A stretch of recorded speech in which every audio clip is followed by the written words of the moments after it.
Hello नमस्कार साथियों आप कैसे हैं। उम्मीद है आप अच्छे होंगे और अच्छी तरह से पढ़ाई कर रहे होंगे। उसके साथ साथ रिवीजन भी बहुत अच्छी तरह से कर रहे होंगे। रिवीजन के साथ साथ दोस्तों प्रैक्टिस सेट लगाना बहुत ही अति आवश्यक है।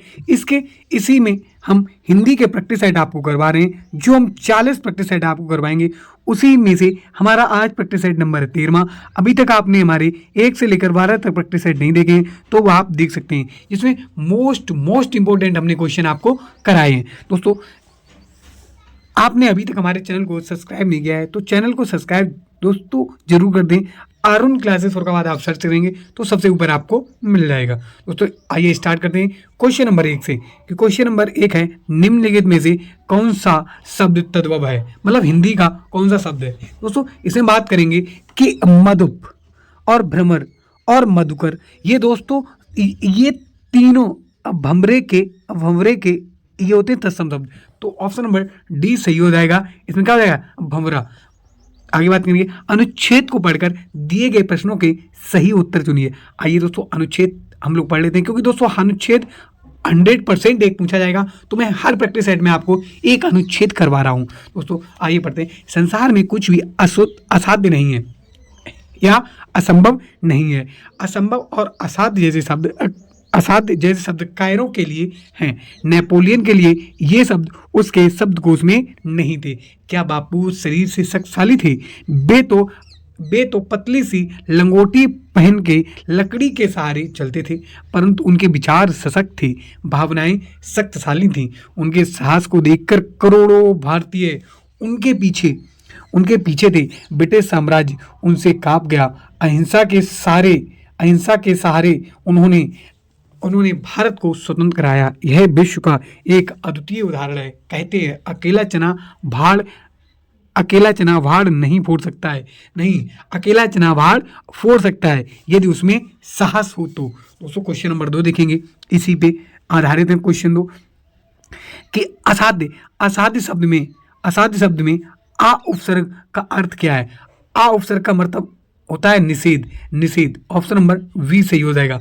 आगे देखें क्वेश्चन नंबर 3, गांधी का शरीर शक्तिशाली नहीं था किंतु वे सशक्त थे किससे?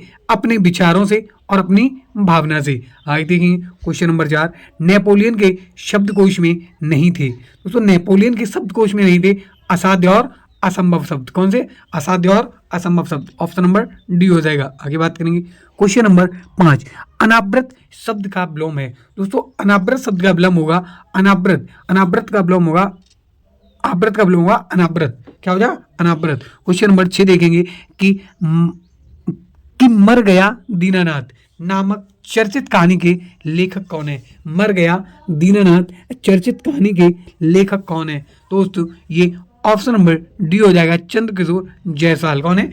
चंद्रकिशोर जायसवाल। क्वेश्चन नंबर 7 देखेंगे, लज्जा किस लेखक या लेखिका की कृति है। लज्जा किस लेखक या लेखिका की कृति है? तो दोस्तों लज्जा ऑप्शन नंबर बी नसरीन की कृति है। क्वेश्चन नंबर 8 देखेंगे कि निम्नलिखित में से वाक्य में आए खाली स्थान के लिए सही शब्द चुनिए। माँ ने बाजार से क्या खरीदा। तो दोस्तों माँ ने बाजार से बहुत कुछ खरीदा। क्या खरीदा? बहुत कुछ खरीदा। ऑप्शन नंबर डी हो जाएगा। अब देखेंगे क्वेश्चन नंबर 9। तो क्वेश्चन नंबर 9 है दोस्तों हमारा। क्वेश्चन नंबर 9 है दोस्तों, अभी तक आपने हमारे चैनल को सब्सक्राइब नहीं किया है तो चैनल को सब्सक्राइब जरूर कर दें। क्वेश्चन नंबर 9 है कि मुझे आपके हस्ताक्षर चाहिए। इस वाक्य में हस्ताक्षर क्या है? दोस्तों हस्ताक्षर हो गया, प्राण हो गया, हस्ताक्षर, प्राण, ये कुछ ऐसे वर्ड हैं जो हमेशा बहुवचन होते हैं। कैसे होते हैं? बहुवचन होते हैं। बाल हो गया, आंसू हो गया, दर्शन हो गया, प्राण हो गया, ये कुछ ऐसे शब्द हैं जो हमेशा बहुवचन होते हैं। अब इसमें ऑप्शन ए में दिया है बहुवचन, ये ठीक है, लेकिन इसमें एक ऑप्शन और दिया है कि नित्य बहुवचन, मतलब हमेशा बहुवचन। तो इसमें ऑप्शन नंबर हम सी टिक करेंगे क्योंकि हमेशा बहुवचन होते हैं। आगे क्वेश्चन नंबर 10 है कि तुम बैठो मैं अभी आया। इस वाक्य में प्रयुक्त काल कौन सा है? तुम बैठो मैं अभी आया। दोस्तों यहाँ क्या कर रहा है? तुम बैठो मैं अभी आया, यहाँ क्या बात कर रहा है? यहाँ वर्तमान की बात कर रहा है। किसकी बात कर रहा है? वर्तमान काल की बात कर रहा है। आगे देखिए क्वेश्चन 11 देखेंगे कि धैर्य शब्द में कौन सा प्रत्यय है। दोस्तों धैर्य शब्द में कौन सा प्रत्यय है? तो धैर्य अगर हम लिखेंगे तो धैर्य लिख सकते हैं। कैसे लिख सकते हैं? धैर्य, ये मूल शब्द हो जाएगा धैर्य। लेकिन अगर यहाँ प्लस या कर दें तो ये धैर्य जो रा है वो रेफ रूप में चला जाएगा। किस में चला जाएगा? रेफ रूप में। तो या ऑप्शन नंबर सही हो जाएगा। तो या इसका प्रत्यय क्या हो जाएगा? या।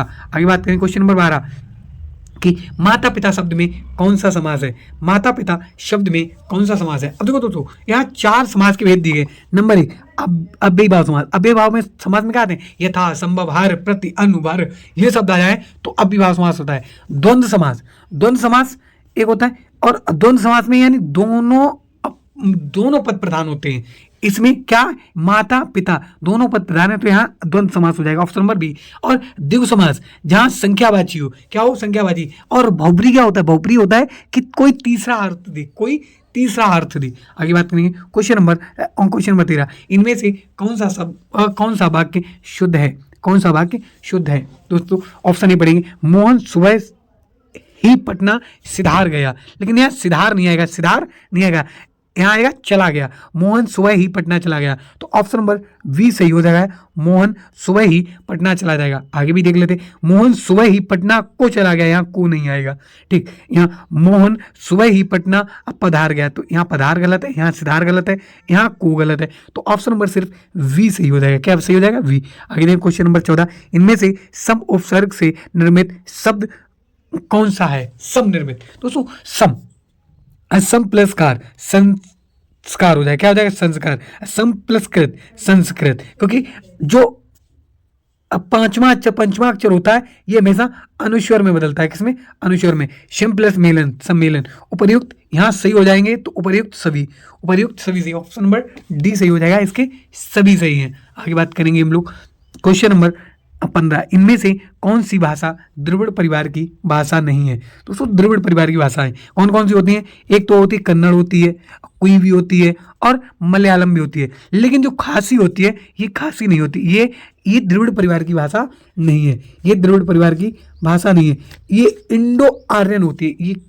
ये होती है इंडो आर्यन परिवार की भाषा है। कैसी है? इंडो आर्यन की परिवार की भाषा है। क्वेश्चन नंबर 10 इसका क्वेश्चन नंबर देखेंगे 16 और क्वेश्चन नंबर 16 है निम्नलिखित व्यंजनों में से कौन से व्यंजन का उच्चारण तालु से होता है? तो तालु से किसका होता है? दोस्तों तालु हमने आपको ट्रिक बताई थी कि KTM2O तो कंठ, तालु, मूर्धा, दंत, ओष्ठ, कावर्ग, चावर्ग और इसके बाद आएगा टावर्ग। तो टावर्ग में कौन से आते हैं? देखो तालु में आएगा चावर्ग में क्या आता है? छा आता है। छा तो ऑप्शन नंबर सी हो जाएगा। आगे बात करेंगे क्वेश्चन नंबर बात करेंगे 17 की महेंद्र में संधि विच्छेद ज्ञात कीजिए। महेंद्र का संधि विच्छेद क्या होता है? दोस्तों महेंद्र का संधि विच्छेद क्या होगा? महाधन इंद्र। ऑप्शन नंबर डी सही हो जाएगा। आगे बात करेंगे क्वेश्चन नंबर 18 की कि भारतीय भाषा परिषद कहाँ स्थित है? तो दोस्तों भारतीय भाषा परिषद ये कोलकाता में स्थित है। कहाँ स्थित है? कोलकाता में। ऑप्शन नंबर ए हो जाएगा। आगे बात करेंगे हम लोग कि संभवतः कल इस पुस्तक का विमोचन होगा। मतलब भविष्य की बात कर रहा है कि संभव है कि कल इस पुस्तक का विमोचन होगा। तो संभव इसमें हो जाएगा संभव्य, अब भविष्य हो जाएगा। आगे बात करें हम लोग क्वेश्चन नंबर 20 की। तो क्वेश्चन नंबर 20 है दोस्तों चाय फीकी है। चाय कैसी है? चाय फीकी है। तो चाय दोस्तों फीकी है। हम बात कर लेंगे चाय फीकी है। चाय फीकी है में इस वाक्य में फीकी किस प्रकार का विशेषण है? दोस्तों फीकी क्या होता है? एक गुणवाचक होता है। क्या होता है? गुणवाचक होता है। ये गुणवाचक होता है। तो ऑप्शन देख लेते हैं। ऑप्शन किसमें है? तो ऑप्शन में किसमें है? ये गुणवाचक। तो ऑप्शन नंबर सी हो जाएगा। क्या हो जाएगा? ऑप्शन नंबर सी ये हो जाएगा गुणवाचक। कैसा हो जाएगा? ये गुणवाचक हो जाएगा। कैसा हो जाएगा? गुणवाचक। फीकी कैसा हो जाएगा? गुणवाचक। आगे क्वेश्चन बात करें क्वेश्चन नंबर 21 निम्नलिखित में से अनेकार्थी शब्द का दूसरा अर्थ बताइए। अनेकार्थी शब्द का दूसरा अर्थ बताइए। दोस्तों अजन्मा का दूसरा अर्थ क्या होगा? यानी ईश्वर, ईश्वर का जन्म नहीं होता है। अज अजन्मा, अज अजन्मा, जो कभी नहीं जन्मा, कौन है? ईश्वर, ईश्वर है, ईश्वर, ईश्वर। आगे बात करेंगे कि हिंदी प्रदीप किस प्रकार का समाचार पत्र है? तो दोस्तों हिंदी प्रदीप साप्ताहिक नहीं है, ये पाक्षिक भी नहीं है, दैनिक भी नहीं है, लेकिन ये मासिक होता है। कैसा होता है? मासिक होता है। कैसा? मासिक। आगे बात करेंगे। और तो आपको कमेंट करके बताना है कि हिंदी प्रदीप के संपादन किसने किया था। अगर बात करेंगे 5वां हिंदी विश्व सम्मेलन कहाँ हुआ था? दोस्तों 5वां हिंदी विश्व सम्मेलन कहाँ हुआ था? दोस्तों देखो, पहला हुआ था इंडिया, फिर मॉरिशस, फिर इंडिया, फिर मॉरिशस। इसके बाद दोस्तों हुआ था पोर्ट ऑफ स्पेन में। कहाँ? पोर्ट ऑफ स्पेन में। कब हुआ था? पोर्ट ऑफ स्पेन में हुआ था, और ये 1996 में हुआ था। कब हुआ था? 1996 ईस्वी में हुआ था। आगे बात करेंगे। क्वेश्चन नंबर, वृत्तानुप्रास है। दोस्तों वृत्तानुप्रास है, वृत्तानुप्रास क्या होता है? वृत्तानुप्रास दोस्तों, वृत्तानुप्रास एक अनुप्रास अलंकार का भेद होता है। किसका भेद होता है? अनुप्रास अलंकार का भेद होता है। और जहां एक व्यंजन की आवृत्ति एक या अनेक बार हो, एक व्यंजन की आवृत्ति एक बार या अनेक बार हो, वहां वृत्तानुप्रास होता है, वहां वृत्तानुप्रास होता है। तो ऑप्शन नंबर बी सही हो जाएगा। आगे बात करेंगे। क्वेश्चन नंबर 25, दीर्घबाहु में कौन सा समास है? दीर्घबाहु दोस्तों, दीर्घबाहु में कौन सा समास है? अच्छा, दीर्घबाहु का मतलब क्या था? अर्थात दीर्घबाहु मतलब जिसकी भुजाएं लंबी हो, अर्थात भगवान विष्णु। क्या होगा? अर्थात भगवान विष्णु। तो यहाँ बहुप्रिय समास हो जाएगा। आगे बात करें हम लोग। क्वेश्चन नंबर 26, जमीन।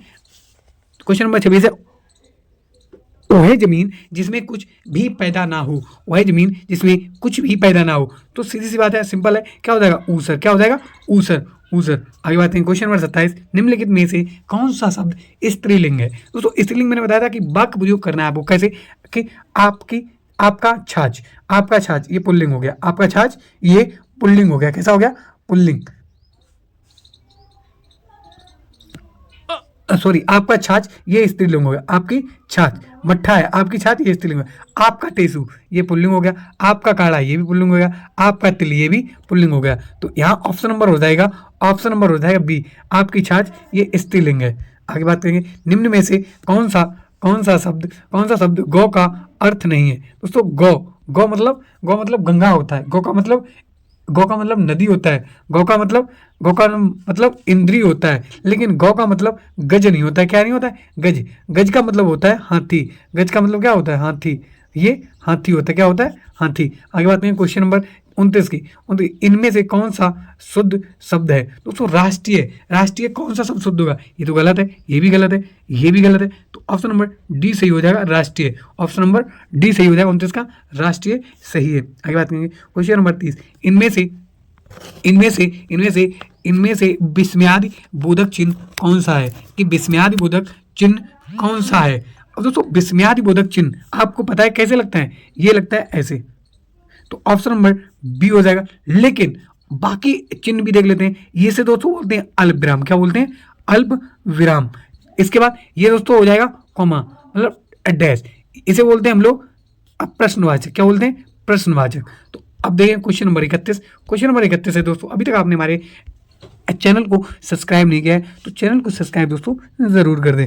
आगे बात करें। क्वेश्चन नंबर 31, जिन पंक्तियों में समानार्थ शब्द या वाक्यांशों की आवृत्ति हो परंतु अन्वय करने पर अर्थ में अंतर हो, तो वहां कौन सा अलंकार होता है? क्वेश्चन नंबर 31 दोस्तों, जहां पंक्तियों में समानार्थ शब्दों या वाक्यांशों की आवृत्ति हो लेकिन उनका अर्थ अलग हो, तो वहां पर लट्टानुप्रास होता है। क्या होता है? लट्टानुप्रास होता है। ऑप्शन नंबर बी हो जाएगा। ये अनुप्रास अलंकार का एक भेद होता है। आगे बात करें। Question number 32। क्वेश्चन नंबर 32 है कि इनमें से उर्दू का उपसर्ग कौन सा है? दोस्तों उर्दू का उपसर्ग कौन सा है? दोस्तों उर्दू का उपसर्ग होता है जैसे हिंदी के, सबसे पहले आपको याद रखनी है, हिंदी के अगर आपको याद है तो उर्दू के आप निकाल लोगे। जैसे उप ये हिंदी का होता है, अन भी हिंदी का होता है, भर भी हिंदी का होता है, लेकिन जो अल होता है ये उर्दू का उपसर्ग होता है। आगे बात करेंगे। निम्न वाक्यों में से कौन सा वाक्य एक वचन है? एक वचन वाक्य देखना है। अध्यापक गण यहाँ बैठे हैं, यहाँ बात करा अध्यापक गण मतलब कई अध्यापक बैठे हैं, अध्यापकों का एक समूह बैठा है यहाँ पे। महात्मा बुद्ध महान थे, ये एक वचन हो सकता है क्योंकि यहाँ सिर्फ महात्मा बुद्ध की बात हो रही है। आगे, कल बहुत वर्षा हुई थी, वर्षा भी यहाँ दोस्तों एक वचन है। भय उसे उसके तो भय से उसके तो प्राण ही गए। प्राण, प्राण कैसा है, प्राण बहुवचन होता है, कैसा होता है, बहुवचन होता है। तो देखो ऑप्शन डी तो गलत हो गया, ऑप्शन ए गलत हो गया, बचे ऑप्शन दो, कितने बचे, ऑप्शन दो बचे हैं। तो यहाँ सबसे सटीक जो हमें लगाना होगा वो हम लगाएंगे ऑप्शन नंबर सी को, कि कल यहाँ बहुत वर्षा हुई। ठीक है, अब बुद्ध लगा सकते हैं, ये भी क्वेश्चन सही होगा, यहाँ दोनों हो सकते हैं। ठीक है, आगे बात करें क्वेश्चन नंबर 34, जिन संज्ञाओं की विशेषता बताई जाती है उन्हें क्या कहते हैं। देखो दोस्तों, जिनकी संज्ञा अगर संज्ञाओं की विशेषता बताई जाएगी, संज्ञाओं की विशेषता बताई जाती है तो उन्हें दोस्तों विशेष कहते हैं। क्या कहते हैं, विशेष कहते हैं। लेकिन जो विशेष की विशेषता बताता है उसे विशेषण कहते हैं, उसे विशेषण कहते हैं। तो यहाँ आंसर हो जाएगा विशेष। अब देखेंगे ऑप्शन कौन सा सही है हमारा, ऑप्शन सही है ऑप्शन सी, ऑप्शन सी में रखा है विशेष, क्या रखा है, विशेष। आगे बात करेंगे, किस वर्ग में सभी दुनिया मूर्धन्य है। तो के टी एम दो ओ, का वर्ग, टा, इसके बाद का वर्ग, चा वर्ग और इसके बाद टा वर्ग। तो यहाँ टा वर्ग आएगा। अब टा वर्ग कौन सा सही होगा दोस्तों, टा टा टा टा टा टा डा और एक सा आता है, क्या आता है, ये सा आ जाता है उस व्यंजन का। तो ऑप्शन नंबर डी सही हो जाएगा। आगे बात करेंगे हम लोग क्वेश्चन नंबर 36, रामचंद्र शुक्ल ने हिंदी साहित्य के आधुनिक काल को अन्य किस नाम से अभिव्यक्त किया है। दोस्तों, तो रामचंद्र शुक्ल ने आधुनिक काल को गद्य काल भी कहा है। क्या कहा है, गद्य काल भी कहा है। क्या, गद्य काल भी इन्होंने इसे कहा है। आगे बात करेंगे कि क्वेश्चन नंबर 37, अब पहला ज्ञानपीठ पुरस्कार किस भाषा के लेखक को दिया गया था। दोस्तों, ये मलयालम में दिया गया था, मलयालम में दिया गया था 1965 ईस्वी में। 1965 ईस्वी में इनका नाम था जी शंकर क्रूप, जी शंकर क्रूप जी को पहला मिला था। अब आपको बताना है कि हिंदी में पहला ज्ञानपीठ पुरस्कार किस वर्ष और किस कृत के लिए किस लेखक को मिला है। आपको कमेंट एक बार जरूर करना है। आगे बात करेंगे क्वेश्चन नंबर, तो यहाँ ऑप्शन देख लेते हैं पहले। मलयालम में, किसे, मलयालम, अंग्रेजी शब्द एडमिशन का कौन सा हिंदी अर्थ सही नहीं है। दोस्तों, हिंदी अर्थ सही नहीं है, यहाँ हिंदी अर्थ सही नहीं है एडमिशन का। तो एडमिशन का मतलब होता है दाखिला लेना, इसके बाद स्वीकृति या प्रवेश, ये तीनों होते हैं। लेकिन बहिर्गमन ये नहीं होता है। बहिर्गमन का अर्थ होता है बाहर जाना। बहिर्गमन का मतलब क्या होता है, बाहर जाना, इसका सही अर्थ नहीं है बहिर्गमन। आगे बात करेंगे, बेकार आदमी व्यर्थ के काम करता है, बेकार आदमी व्यर्थ के काम करता है, इस लोकोक्ति का संबंध है अंधा बाटे रेवड़ी फिर अपने को दे। इसका मतलब होता है कि एक कोई व्यक्ति बार बार अपने कोई चीज दे रहा है, ये तो गलत हो जाएगा। आगे बी है कि कहने से धोबी गधे पर नहीं चढ़ता, ये भी गलत हो जाएगा। क्या हो जाएगा, ये भी गलत हो जाएगा। इसके बाद टाली बनिया क्या करे, इस कोठी के धान उस कोठी में धरे। तो ये तो ठीक हो जाएगा कि व्यर्थ आदमी बेकार काम कर रहा है, मतलब बनिया इधर से कहीं निकाल रहा उस कोठी में, उस कोठी में, इस कोठी में, उस कोठी से इस कोठी में, तो ये गलत हो जाएगा यहाँ, ऑप्शन नंबर सी। आगे बात करें क्वेश्चन नंबर 40, निम्न में अव्यय है। तो दोस्तों, अव्यय क्या होता है, जहां क्या होता है, कारक कचर, जिसमें लिंग वचन कारक आदि से कोई विकार उत्पन्न नहीं होता, मतलब कोई फर्क नहीं पड़ता, जैसे का तैसा ही रहता है, तो वहां होता है अव्यय। तो अव्यय यहाँ है ठीक। अब ठीक में तुम खूब लिंग वचन कारक लगाओ लेकिन कुछ नहीं होगा। दोस्तों, अगर वीडियो अच्छा लगे तो दोस्तों सब्सक्राइब जरूर कर दें, और दोस्तों छोटा भाई हूँ, सपोर्ट जरूर करें। जय हिंद, जय भारत।